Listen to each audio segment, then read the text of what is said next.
بسم اللہ الرحمن الرحیم۔ السلام علیکم دوستو، نئی ویڈیو میں خوش آمدید۔ دوستو، زندگی کے سفر میں شامل تمام جذبات میں غصہ، نفرت اور پریشانی سب سے زیادہ طاقتور اور تباہ کن ہیں۔ یہ اس وقت روبہ عمل ہوتے ہیں جب آپ کے خیال میں کسی کے عمل سے آپ کو تکلیف ہوتی ہے یا جب کوئی چاہنے والا چھوڑ جاتا ہے۔ آپ سوچ سکتے ہیں کہ جب کسی تکلیف دہ عمل سے آپ کے اندر جذبات ابھر آتے ہیں تو اس رد عمل میں نفرت بہت نمایاں ہوتی ہے۔ رد عمل میں آپ سمجھتے ہیں کہ وہ اسی قابل ہیں کہ انہیں تکلیف دی جائے اور نفرت کی جائے۔ بعض اوقات آپ اس طرح سے اظہار نفرت کرتے ہیں کہ جیسے قابل نفرت ٹارگٹ پر آپ خیالی لعنت بھیج رہے ہوں، لیکن اپنی نفرت کی وجہ سے آپ کو ناقابل یقین حد تک بڑی قیمت ادا کرنا پڑتی ہے۔ حقیقت یہ ہے کہ نفرت آمیز جذبات آپ کی شخصیت کو بدل دینے کا باعث بنتے ہیں اور آپ کے دل و دماغ کو بھی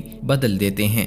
آج کی ویڈیو میں اسی موضوع سے جڑا ایک ساس اور بہو کا واقعہ آپ کو سنائیں گے۔ ویڈیو کی تفصیل میں جانے سے پہلے آپ سے گزارش ہے کہ چینل کو ضرور سبسکرائب کر لیجئے گا اور ویڈیو پسند آئے تو اپنے دوستوں کے ساتھ ضرور شیئر کیجئے گا۔ دوستو، کافی عرصہ پہلے کی بات ہے، ایک لڑکی جس کا نام تبسم تھا، اس کی شادی ہوئی اور وہ سسرال میں اپنے شوہر اور ساس کے ساتھ رہنے لگی۔ بہت کم وقت میں ہی تبسم کو یہ اندازہ ہو چکا تھا کہ وہ اپنی ساس کے ساتھ نہیں رہ سکتی۔ ان دونوں کی شخصیت بالکل مختلف تھی اور تبسم اپنی ساس کی بہت ساری عادتوں سے پریشان تھی۔ اس کی ساس ہر وقت تبسم پر طنز کرتی رہتی تھی جو اسے بہت ناگوار گزرتا تھا۔ آہستہ آہستہ دن اور پھر ہفتے بیت گئے، لیکن تبسم اور اس کی ساس کی تکرار ختم نہ ہوئی۔ ان تمام نااتفاقیوں نے گھر کا ماحول بہت خراب کر دیا تھا، جس کی وجہ سے تبسم کا شوہر بہت پریشان رہتا تھا۔ آخرکار تبسم نے یہ فیصلہ کیا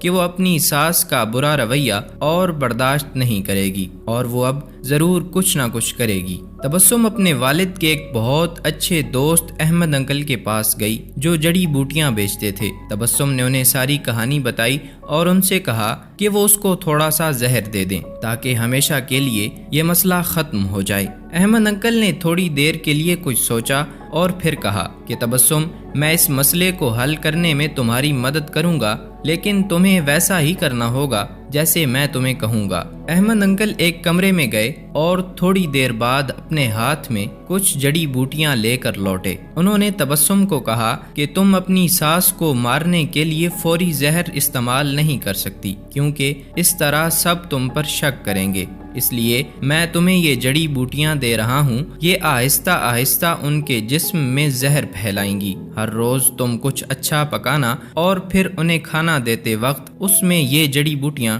ڈال دینا، اور ہاں، اگر تم چاہتی ہو کہ کوئی تم پر شک نہ کرے کہ تم نے انہیں مارا ہے تو تمہیں یہ خیال رکھنا ہوگا کہ تمہارا رویہ ان کے ساتھ بہت دوستانہ ہو، ان سے لڑائی مت کرنا، ہر بات ماننا اور ان کے ساتھ ایک ملکہ کی طرح برتاؤ کرنا۔ تبسم یہ سب سن کر بہت خوش ہوئی۔ اس نے احمد انکل کا شکریہ ادا کیا اور جلدی سے گھر چلی گئی کیونکہ اب اسے اپنی ساس کو مارنے کا کام شروع کرنا تھا۔ ہفتے گزر گئے اور پھر مہینے۔ تبسم روز کچھ اچھا پکا کر اپنی ساس کو خاص طور پر پیش کرتی تھی۔ اسے یاد تھا کہ احمد انکل نے اسے کیا کہا تھا کہ اسے اپنے غصے پر قابو رکھنا ہے، اپنی ساس کی خدمت کرنی ہے اور ان کے ساتھ اپنی ماں جیسا برتاؤ کرنا ہے۔ 6 مہینے گزر گئے، گھر کا نقشہ تقریباً بدل چکا تھا۔ تبسم نے کوشش کر کے اپنے غصے پر قابو کرنا سیکھ لیا تھا۔ اب اکثر وہ اپنی ساس کی باتوں پر ناراض اور غصہ نہ ہوتی۔ 6 ماہ میں ایک بار بھی اس کا اپنی ساس کے ساتھ جھگڑا نہیں ہوا تھا اور اب اسے وہ بہت اچھی لگنے لگی تھی اور ان کے ساتھ رہنا بھی آسان لگنے لگا تھا۔ اس کی ساس کا رویہ بھی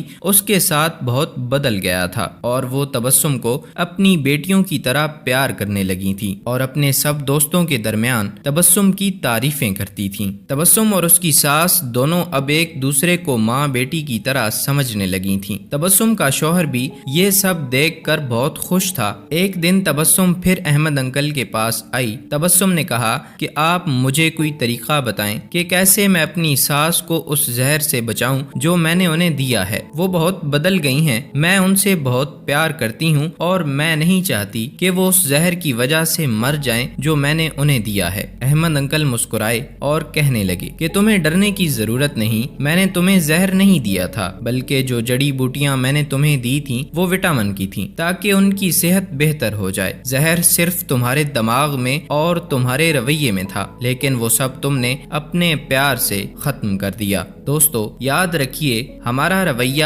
ہمارے الفاظ اور ہمارا لہجہ یہ فیصلہ کرتا ہے کہ دوسرے ہمارے ساتھ کیا رویہ اپناتے ہیں۔ اللہ تعالی ہم سب کو اپنے غصے پر قابو رکھنے اور ایک دوسرے کے ساتھ حسن سلوک کے ساتھ پیش آنے کی توفیق عطا فرمائے، آمین۔ آج کی ویڈیو کے بارے میں کمنٹ سیکشن میں اپنی قیمتی آراء کا اظہار ضرور کیجیے گا۔ اللہ تعالی آپ کو دنیا اور آخرت کی خوشیاں نصیب فرمائے، آمین۔ اللہ حافظ۔